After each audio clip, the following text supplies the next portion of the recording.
Hello homie Solo Leveling the Ragnarok का chapter number 21 आ चुका है। जैसे कि हमने देखा इस चैप्टर के अंदर बहुत सारी अनएक्सपेक्टेड चीज़ें दिखाई गई, बहुत सारी चीज़ें बताई गई एंड कई सारे सीक्रेट रिवील हुए, एक नए कैरेक्टर को भी इंट्रोड्यूस किया गया है।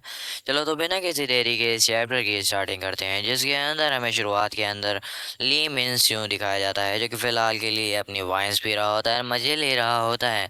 लेकिन इस मोमेंट पे अपना फ़ोन भी चेकआउट कर रहा होता है, जिसके अंदर सोशल मीडिया के अंदर वो देख रहा होता है कि हर जगह पे खबरें चल रही होती है कि फ़िलहाल के लिए ली मिनस्यू जो कि वाइस प्रेसिडेंट है हमारे गोल्ड रिपर का, वो तो एक अच्छा आदमी है। उसने तो कुछ भी नहीं किया था, उसने तो बल्कि हंटर्स के लिए बहुत अच्छे-अच्छे काम किए थे। ऐसा लगता है कि वो बहुत ही ज़्यादा इनोसेंट था, हमने उसे ज़बरदस्ती की ही परेशान कर दिया। एंड इस मोमेंट पे दो लेडी जो कि फ़िलहाल के लिए हमारे ली मिनस्यू के पास आ चुकी होती हैं, वो कहती हैं, तो आप हो hero of the Hunter association, है ना? दूसरी लड़की जो कि फ़िलहाल ली मिन्सू के पास बैठी होती है, वो वहाँ से चली जाती है, वो दोनों लड़की वहाँ पर आके बैठ जाती हैं। ली मिन्सू जो कि कह रहा होता है कि आपको सच में लगता है कि आप जितनी भी रिपोर्ट मुझ पे करोगे, मैं उसके सवालों के जवाब देता रहूँगा? फ़िलहाल वो लड़की कहती है, नहीं, तुम्हें क्यों लगता है कि हम बार-बार तुम्हारे ऊपर रिपोर्ट करेंगे? वो लड़की जो कि सोच रही होती है कि फ़िलहाल के लिए इसकी पर्सनैलिटी कितनी ज़्यादा डरावनी है, ये हर वक़्त अकड़ में रहता है। ऑफ़ कोर्स ये शुरुआत से ही सोने के चम्मच के साथ पैदा हुआ था। शुरुआत में इतना ज़्यादा अमीर रहा, फिर बिज़नेस में चला गया, उसके बाद फिर इतनी कम उम्र के अंदर एक बहुत बड़ा सेलिब्रिटी यानी कि एक्टर बन गया। और अब जैसे ही हंटर एसोसिएशन का टाइम आया तो उस मोमेंट पे ये एक ए रैंक हंटर बन गया। लेकिन इससे भी चौंका देने वाली बात ये है कि इसका जो ड्राइवर था जो कि इसी के साथ रहा करता था, वो तो एक एस रैंक हंटर बन गया, जिसकी वजह से उसकी खबरें हर जगह चर्चित हो गई और वो उससे भी बड़ा आदमी बन गया। लेकिन चौंकाने वाली बात ये नहीं, चौंकाने वाली बात तो ये है कि उसने जो रिपर गिल्ड बनाई थी, उस गिल्ड का जो मास्टर है वो खुद है। एंड उसके अंदर हमारे ली मिन सून है एंटर किया है एंड उसका मेंबर बना था। वो लड़की कहती है, चलो तो थोड़ा बिजनेस के बारे में बात करते हैं। एंड फिलहाल के लिए ली मिन सू को कुछ समझ में नहीं आया तो लड़की कहती है, तुम्हें इस तरीके से कुछ न जानने वाला नाटक करने की ज़रूरत नहीं है, मैं स्टार पाउडर की बात कर रही हूँ। क्या ये मेरे लिए पॉसिबल नहीं है कि मैं बहुत ज़्यादा भर भर के स्टार पाउडर खरीद लूँ तुमसे? ली मिन-सू जो कि बताता है कि फ़िलहाल के लिए उसकी एक फैक्ट्री जो कि ख़त्म हो चुकी है, बहुत ज़्यादा नुकसान हो चुका है एंड जिसकी वजह से जो डिस्ट्रीब्यूटर हैं, जो कि स्टार पाउडर को बना के बेचते हैं, उनसे उसका कनेक्शन भी टूट चुका है, तो फिर इतनी जल्दी तो उनसे कनेक्शन बिठाया नहीं जा सकता। लड़की कहती है, क्या सच में?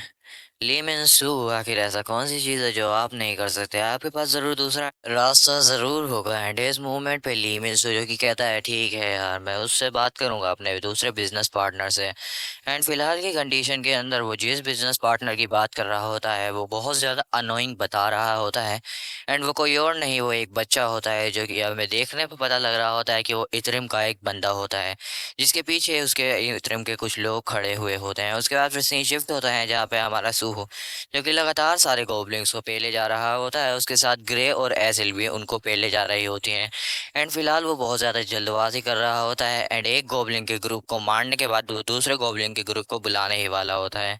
फिलहाल के लिए ग्रे जो एक बात सोच रहा होता है कि यंग मोनार्च जिनके अंदर ज़रा भी सबर नाम की चीज़ नहीं है, फिलहाल के लिए देखा जाए तो वो जल्दी से जल्दी स्ट्रांग होना चाहते हैं। एंड ये बात कम से कम जब से है जब से ग्रे ने उसे ये बात बताई है कि फिलहाल जो इधर्म के एपोस्ट्रेस हैं उनसे जुड़ा हुआ ली मिन सूंग है, और ली मिन सूंग जो कि बहुत ही ज़्यादा पावरफुल है, और अगर उन्हें ज़रा सी भी इंफॉर्मेशन चाहिए उसकी मदर और उनके फादर से रिलेटेड और इतने से रिलेटेड, तो फिर फिलहाल उसे ली मिनसू से बात करनी पड़ेगी और उससे इन्फॉर्मेशन उगलवानी पड़ेगी।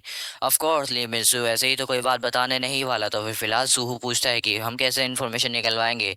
एंड बेरू कहता है ऑफ कोर्स कि वो ऐसे तो बताएगा नहीं, तो फिर मैं उसे खा जाऊंगा, लेकिन ये भी जब पॉसिबल है कि जब आप ली मिनसू को हरा दो। और फिलहाल की कंडीशन की बात करें तो फिर ली मिनसू जो कि वाइट ट्रिपल गुइल के साथ है और ऊपर से वो एक ए रैंक हंटर है, और उसके ऊपर भी अगर हम बात करें तो फिर आप तो बहुत ही ज़्यादा कमज़ोर हो, आप तो एक सी रैंक हंटर हो, और ऊपर से अगर हम बात करें ग्रे की तो वो एक डी रैंक हंटर है, और हमारी एसिल की तो फिर वो एक सी रैंक हंटर है।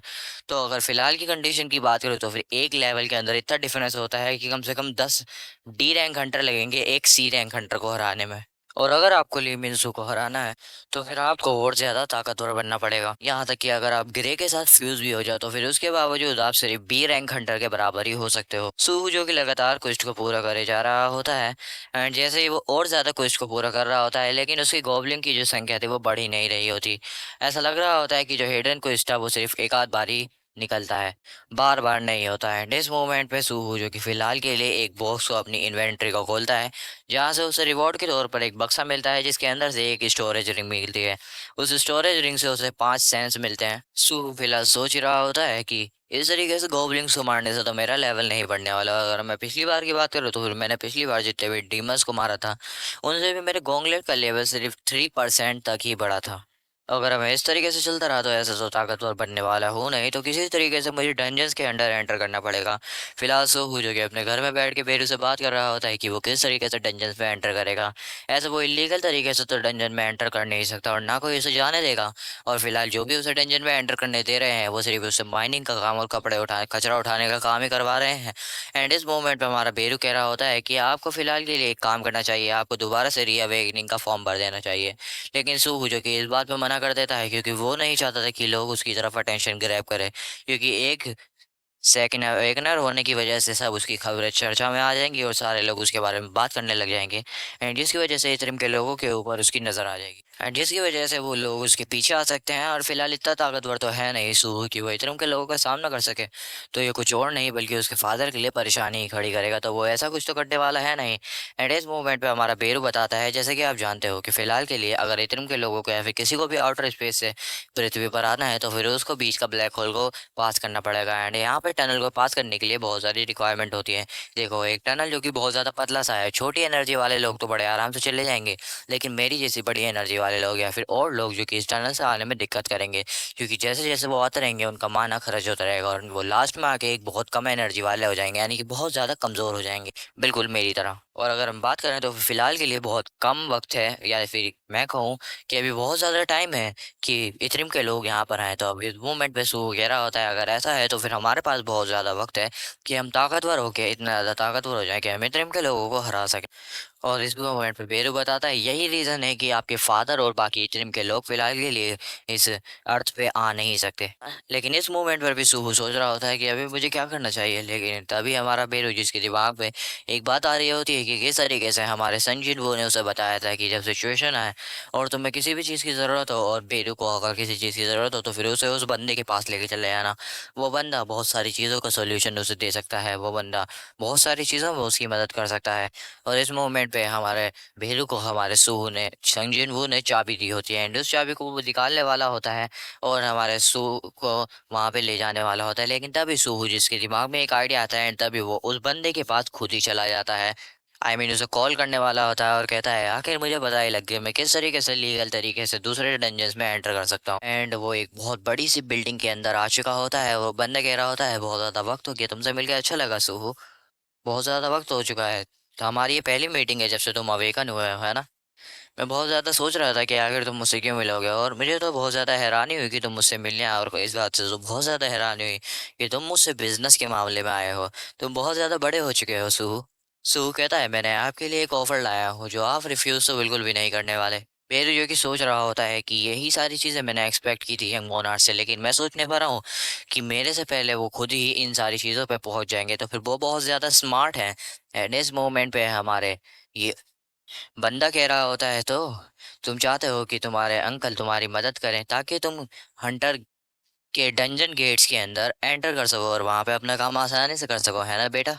और ये और कोई नहीं बल्कि यूजी हो होता है जो कि प्रेसिडेंट ऑफ द आजिन सॉफ्टवेयर होता है। एंड यहीं पे चैप्टर की एंडिंग हो जाती है।